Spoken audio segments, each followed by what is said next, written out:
10ஆம் வகுப்பு கணிதம் பயிற்சி 2.7ல் 11வது கணக்கு. சிவமணி ஒரு பணிக்கான நேர்காணலில் பங்கேற்கிறார்.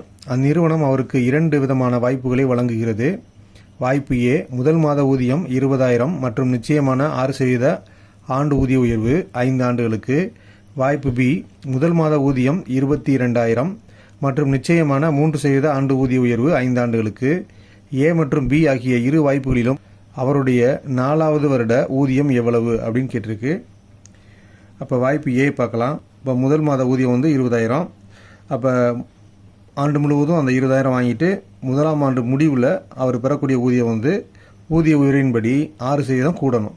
இப்போ ஏற்கனவே 100% சம்பளம் வாங்கிட்டு இருக்காரு. இப்போ 6% கூட்டும்போது 106% வருது. அப்போ 100க்கு 106. இதுதான் முதலாண்டு முடிவில் வாங்கக்கூடிய சம்பளம். இங்கே முதலாண்டு முடிவில் என்ன சம்பளம் வாங்கினாரோ அதே சம்பளம் இருக்கும். அதோட இன்னொரு 6% கூட்டணும். அப்போ 106/100. இதை சுருக்கணும் அப்படின்னா 20,000 இன்ட்டு 106/100 த ஹோல் ஸ்கொயரு. இதுக்கு அடுத்து பார்த்தீங்கன்னா 106/100 the whole cube whole power 4 அப்படி போயிட்டே இருக்கும். அப்போ இது ஒரு பெருக்கு தொடர் வரிசை. இதில் பார்த்தீங்கன்னா ஏ 20,000, பெருக்கு விகிதம் 106/100. இப்போ பி வாய்ப்பில் முதல் மாத ஊதியம் 22,000. இப்போ முதலாம் ஆண்டு முடிவில் 3% கூடுதலாக கொடுக்குறாங்க. அப்போ 100%லேருந்து ஒரு 3% கூடுதலாக கொடுத்தா அப்போ 100க்கு 103. அதே மாதிரி 2ஆம் ஆண்டு முடிவில் மீண்டும் ஒரு 3% கூடுதலாக கொடுக்குறாங்க. அப்போ 100க்கு 103. அப்போ இதை சுருக்கணும் அப்படின்னா 103/100 த ஹோல் ஸ்கொயர். அப்போ அடுத்தது ஹோல் கியூப், அடுத்து ஹோல் பவர் 4 போகுது. அப்போ இது ஒரு பெருக்கு தொடர். இதில் ஏ 22,000, ஆர் 103/100. அப்போ ஒரு பொதுவான பெருக்கு தொடரின் எண்ணாவது உறுப்பு Tn = A × r⁻n-1. இப்போ இந்த ஃபார்முலாவில் எண்ணுக்கு பதிலாக 4ன்னு போட்டால் நமக்கு 4வது வருட ஊதியம் கிடைக்கும். ஏக்கு பதிலாக 20,000 இன்ட்டு ஆருக்கு பதிலாக 106/100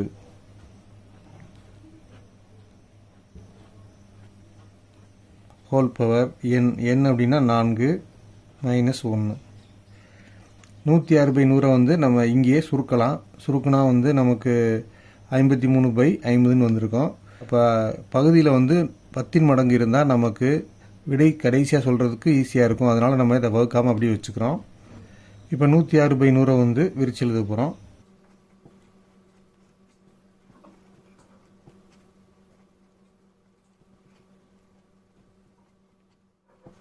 ஜீரோ 0 0 0 0 0 0 0.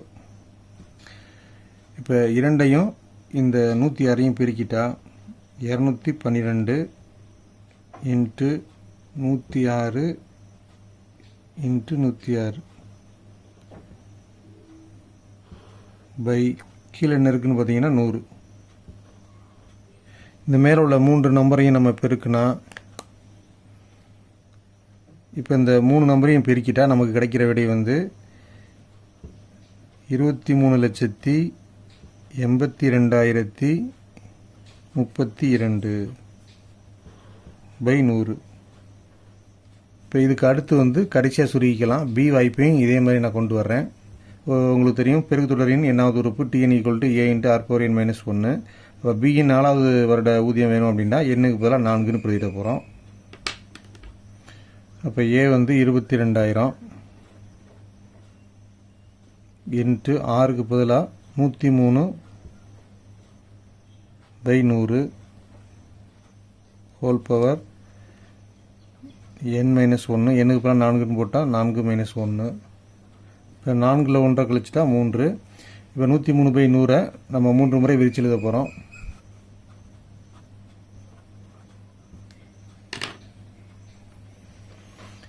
இப்போ நம்ம இதை சுருக்கிக்கலாம். 0க்கு 0 கேன்சல் பண்ணிடுவோம். 0க்கு 0 கேன்சல் பண்ணிடுவோம். 0க்கு 0 கேன்சல் பண்ணியாச்சு. இப்போ 22ஐயும் 103ஐயும் பிரிக்கலாம். இப்போ 2266 இன்ட்டு 103 இன்ட்டு 103 பை 10 × 100 1000. இப்போ இந்த 3 நம்பரையும் பெருக்கிட்டா நமக்கு கிடைக்கிற விடை 2,40,39,994. இப்போ வகுத்தலில் 100 இருக்குது. அப்போ 100ஆல் வகுக்கிறதுக்கு 2 இலக்கம் தள்ளி புள்ளி வச்சா போதும். அப்போ இங்கே இருக்கிற புள்ளியை இங்கே கொண்டு வந்து வைக்க போகிறோம். புள்ளி 32. இதை நம்ம ரவுண்ட் ஆஃப் பண்ணிட்டா தசமத்துக்கு அடுத்து 5 5 விட கூடுதலாக இருந்தால் ஒன்று சேர்த்துக்கணும். ஆனால் இங்கே 3 தான் இருக்குது. அதனால் நம்ம அதை அப்படி விட்டுறோம். அப்போ 23,820. இதுதான் அவர் பெறக்கூடிய ஊதியம். இங்கே நம்ம 1000ஆல் வகுக்கும்போது 3 இலக்கம் தள்ளி புள்ளி வைக்கணும். 1 2 3 இங்கே புள்ளி வைக்கிறோம்.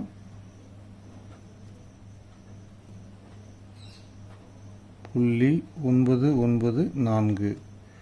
அப்போ தசமத்துக்கு அடுத்து 5 5 விட கூடுதலாக இருந்தால் 1 கூட்டிக்கணும். அப்போ இந்த 39ஓட 1 கூட்டினா 40.